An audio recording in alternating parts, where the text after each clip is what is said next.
all those people in Brazil, for all his fans around the world, he will always be young.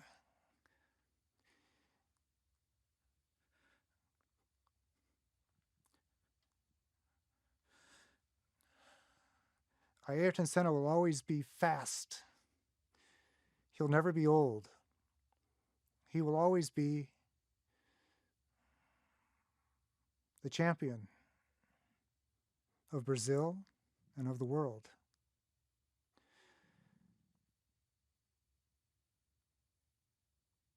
The grief, even today, may be the greatest statement I can make about what he did. When I meet a Brazilian, soon after that, I have to say, I knew Ayrton Senna, and I interviewed him over 100 times. I was on a cruise in the Nile River, and there were 33 Brazilians on this cruise with my wife and I. And I told one of them that I had interviewed Ayrton Senna 100 times. Sometime during the next week, every one of those Brazilians had to come to me. They had to talk to someone who had talked to Ayrton Senna. They even had to touch someone who had shaken hands with Ayrton Senna.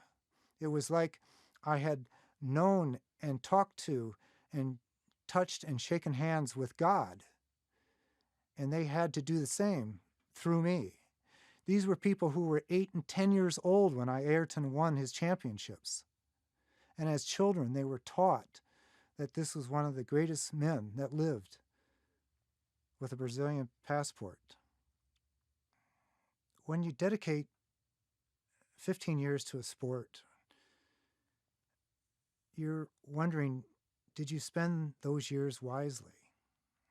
And I think I did. And I know Ayrton Senna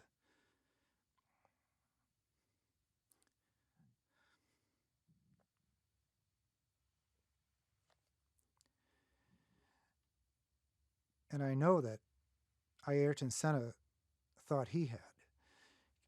Can you imagine? I mean, I would have loved to see Ayrton with children and grandchildren out on that beach. But can you imagine hearing a news report? Ayrton Senna dies of cancer after a long battle at the age of 50. I don't know. It's in some poetic, unjust way. It was almost fitting that he died in a race car.